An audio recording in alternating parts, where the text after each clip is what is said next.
Hi bro, welcome to our channel. நம்ம இந்த வீடியோல G04 dual time பத்தி பார்க்க போறோம். Dual time அப்படினா என்ன? மிஷின் ரன்னிங்ல தான் இருக்கும். அதாவது மிஷின் வந்து மெமரி மோட்ல தான் இருக்கும். ஸ்பிண்டில் சுத்திட்டு தான் இருக்கும். கூலண்ட்டும் வந்துக்கிட்டு தான் இருக்கும். ஆனா டூல் மூவ்மெண்ட் மட்டும் ஒரு 5 செகண்ட் இல்ல 10 செகண்ட் வந்து ஒரே இடத்துல நின்னுக்கிட்டு இருக்கும். அதாவது நம்ம ப்ரோகிராம்ல G04 அப்படினு கொடுத்துட்டு x 5.0 அப்படினு கொடுத்தோம்னா டூல் வந்து ஒரு 5 செகண்ட் ஒரு இடத்துல நிக்கும். அந்த 5 செகண்ட் ஆயிடுச்சுன்னா அதுக்கு அடுத்த பிளாக்ல நம்ம என்ன எழுதிருக்கோமோ அதை ரீட் பண்ணிட்டு ப்ரோசஸ் ஆயிட்டு போயிட்டே இருக்கும். ஸோ இந்த ஒரு ஃபங்க்ஷன் தான் G04 வந்து ஒர்க் பண்ணுது. இப்போது ஒரு சில எடுத்துக்காட்டுகளோடு உங்களுக்கு நான் வந்து சொல்கிறேன். இப்போ வந்து ட்ரில்லிங் ஆப்ரேஷன் ஆகும்போது அந்த ட்ரில்லிங்கில் ஆப்ரேஷன் ஆகி ட்ரில்லு வெளியே வந்துச்சுன்னா அந்த ட்ரில்லான அந்த ஹோல்ஸில் வந்து பர் வந்து சின்ன சின்ன பர் வந்து அப்படி அப்படியே நிற்கும். ஸோ நின்றுடுச்சுன்னா அதுக்கு அடுத்த டூல் போகும்போது அது பர்ரானது வந்து அப்படியே ஒராச்சுன்னு போயிடுச்சுன்னா ஐடி வந்து ஓவர் சைஸ் வர்றதுக்கான வாய்ப்புகள் இருக்குது. ஸோ அப்போது என்ன பண்ணோம்னா நம்ம அதே அந்த துளையிலேயே ட்ரில்லை ஒரு 5 செகண்ட் நிப்பாட்டு வைக்கணும். இல்லை அந்த துளை விட்டு ஒரு 1 mm முன்னாடி நிப்பாட்டு வச்சோம்னா ட்ரில்லில் இருந்து போகிற த்ரூ கூலண்ட்டில் போர்ஸில் போச்சுன்னா அந்த குள்ளே இருக்கிற பர்ரெல்லாம் அந்த துளைக்குள்ளே இருக்கிற பர்ரெல்லாம் வெளியே வந்துடும். கூலண்ட்டோடு சேர்த்து அடிச்சுக்கிட்டு வெளியே வந்துடும். ஸோ அதுக்கு அடுத்த டூல் ஓடும்போது எந்த ப்ராப்ளம் வராது. அதே போல் ரீமர் ஓடும்போது இப்போது ரீமர் ஓடும்போது ஐடி அண்டர் சைஸு வந்ததுன்னா நம்ம ரீமர் ஏன் போட்டுருக்கோம்னா க்ளோஸ் டாலரன்ஸில் இருக்கும், ஃபினிஷிங்கும் பக்கா வரணும், சேம் டைம் டைமென்ஷனும் நமக்கு அச்சீவ் ஆகணும். அதனால நம்ம ரீமர் போட்டுருக்கோம். ஸோ அந்த ரீமர் போடும்போது நமக்கு அந்த ஐடி வந்து அண்டர் சைஸ்லேயோ இல்லையா ஐடி ஃபினிஷிங் நல்லா வரலைனாலோ நம்ம வந்து அந்த இடத்துல ரீமரை அந்த ஐடிக்குள்ளேயே ஒரு 5 செகண்ட் நிப்பாட்டி வைக்கணும். அந்த இடத்துல G04 யூஸ் பண்ணலாம். நம்ம ஒரு 5 செகண்ட் நிப்பாட்டி வச்சோம்னா அந்த ஐடியை வந்து அண்டர் சைஸாக வந்ததை நமக்கு டாலரன்ஸில் வர்ற மாதிரி வாய்ப்புகள் இருக்குது. ஏன்னா நம்ம டூலு தான் அந்த ஐடிக்குள்ளேயே நிப்பாட்ட வைக்க போகிறோம். ஆனால் ஸ்பிண்டில் வந்து ரொட்டேட் ஆகிட்டு தான் இருக்கும். அப்படி ரொட்டேட் ஆகும்போது சம் மைக்ரான்ஸில் மில்லி மைக்ரான்ஸில் கட்டெடுக்கிறதுக்கு வாய்ப்புகள் இருக்குது. மெட்டீரியலை கட்டெடுக்கிறதுக்கு வாய்ப்புகள் இருக்குது. ஸோ அப்படி கட்டெடுக்கும்போது நமக்கு ட்ராயிங் ஸ்பெக்கில் நமக்கு அந்த ஐடி வந்து மெயின்டைன் ஆகிடும். இல்லை ஐடியில் லைன் ஏதாவது வந்ததுன்னா அதே போல் 5 செகண்ட் நிப்பாட்டு வச்சோம்னா அந்த ஐடி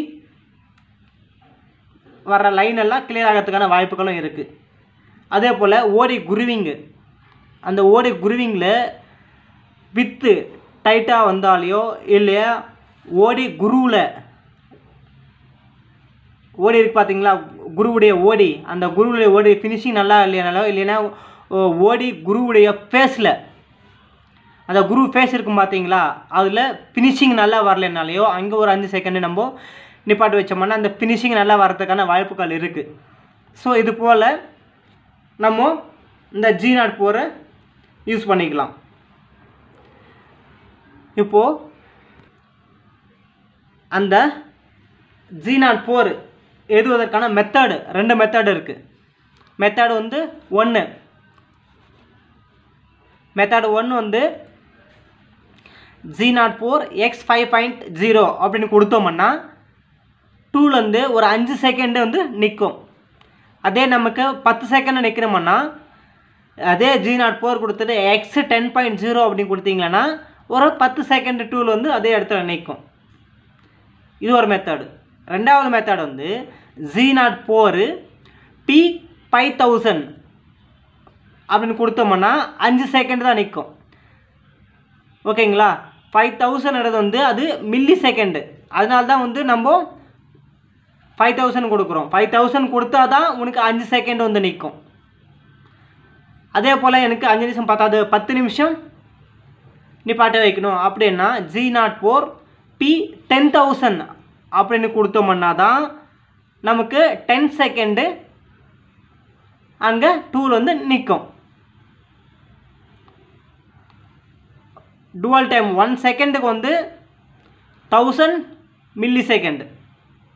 ஸோ அதனால தான் நம்ம வந்து நமக்கு 5 செகண்ட் வேணும்னா 5000 கொடுக்கணும். P 5000 கொடுத்தோம்னா தான் நமக்கு 5 செகண்ட் நிற்கும். ஓகே ப்ரோ, வாங்க உங்களுக்கு நான் வந்து ப்ரோக்ராமோட உங்களுக்கு எழுதி வச்சுருக்கேன். இது அடுத்த வர வீடியோவில் உங்களுக்கு ஒரு வீடியோவோட கன்வெர்ட் பண்ணி உங்களுக்கு நான் காட்டுறேன். இப்போது ஜஸ்ட்டு ஓவரலாக உங்களுக்கு சொல்லிடுறேன். வாங்க போகலாம். இப்போ வந்து ஃபேஸிங்கு இப்போ வந்து ஃபேஸிங் ஆகுது.